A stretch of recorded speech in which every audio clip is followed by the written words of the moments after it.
Hello everybody, I am Agatha Varshenka, the crown of the downtrodden, and welcome back to The Sanctuary, my weekly web series where I discuss the universal issues that affect us all, with topics written in by you. Without further ado, let me present this week's topic, written in by Peter James Webster. Let's see, Peter writes, Hi Agatha, The Sanctuary is a great idea. There needs to be a place of safety and compassion in this strange world. I actually have something to share. It has to do with my old pal Dysphoria. I mean, I'll be going along with life feeling pretty good, then whammo. Lots of times when intimacy is involved, but other times too. I pull back, feel small, inferior. I know that dysphoria isn't just a trans issue. Maybe we're the ones who finally found the right words to describe it. Whatever. When those moments happen, I call the attacks. I'm left feeling so unconnected, so far into my own physicality. Anyway, how do you handle those moments of dysphoria? Well, first off, Peter, thank you so much for writing in, and I applaud your courage in sharing your experience with the world. Certainly not an easy thing to do.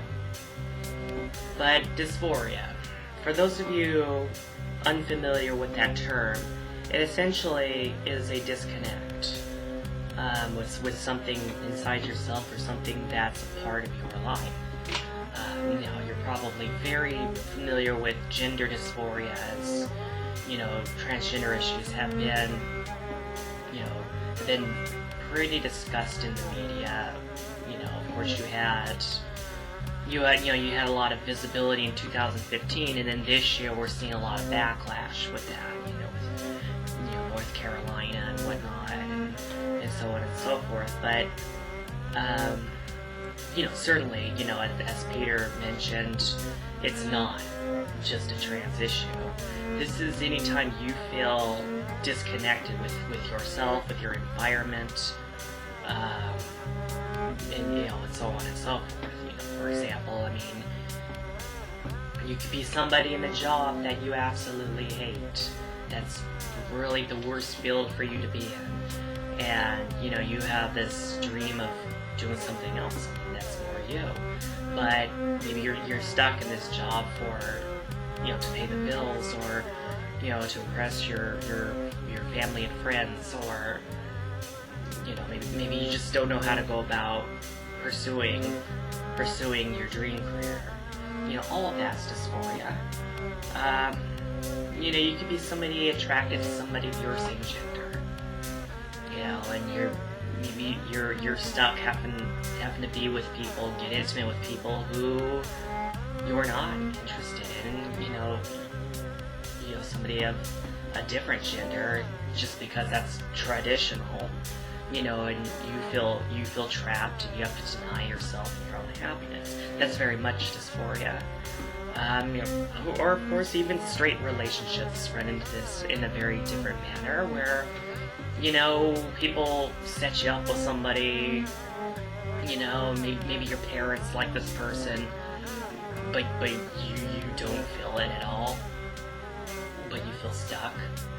That's dysphoria, and it goes on and on, and that, so this is definitely a good topic to discuss, and what to do about it, and now what's tough about this topic is there really is no quick and easy universal answer for this. With there being so many types of dysphoria, with people just being different and having their own ways to cope, it's not really something that I can definitively say, well, this is what you need to do. What I will do, though, is, I'd like to share a bit of my experience in overcoming and whatnot, and hopefully that might be of some use to some of you out there. Okay, as I mentioned last week, I'm a transgender woman, and before I came out, I was actually working. Well, I was studying political science at the university, and I was training to be a lobbyist and do all that. Oh, I had the American dream thing going, Had everything correct, but I was miserable. None of that was me. I always dreamed since the age of 3 of being a musician. Being an artist, really being able to express, not having to do the suit and tie thing and worry so much about, how I come across, I've always loved creating. I've always loved creating, and that's all I ever wanted to do. But, of course, that was considered unrealistic. So I went off on this, and there was so many levels of dysphoria for me. And ultimately what I did, though, was I said screw it. And, I took some heavy hits. I lost it all. Becoming myself, pursuing what my dream career. I lost it all. I lost friends. I lost everything. Was kind of at odds with my family for a while there. I was homeless for a while. And just the hits just came one after another. But as hard as that was, it was damn hard. I always came back to the same question. Do I really want to go back to who I was then? Who I was pretending to be then, I should say. The answer was always no, no matter how hard it got. I was always like, no. Living a lie and essentially rotting from the inside out is a far more gruesome fate, a far more gruesome life. I'll eventually get there. This is what I told myself.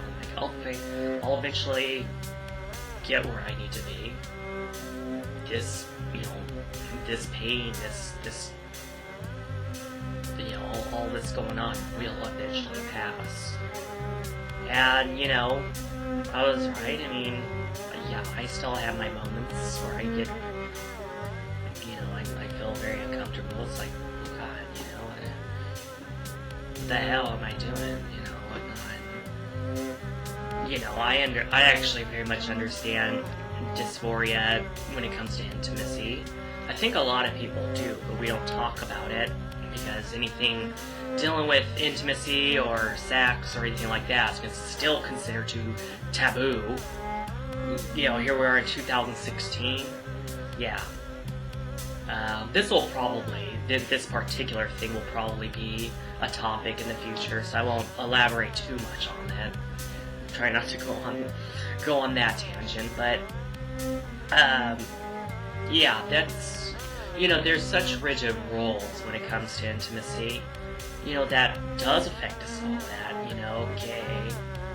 That this needs to happen, that needs to happen, or you can get a partner who it's all about them and nothing to do with you, and you're left with one, oh God, of course that's gonna lead to dysphoria for anybody, but the best thing to do is keep being you. When you know that you're doing what's best for you, and you're taking hits for it, grow some thick skin,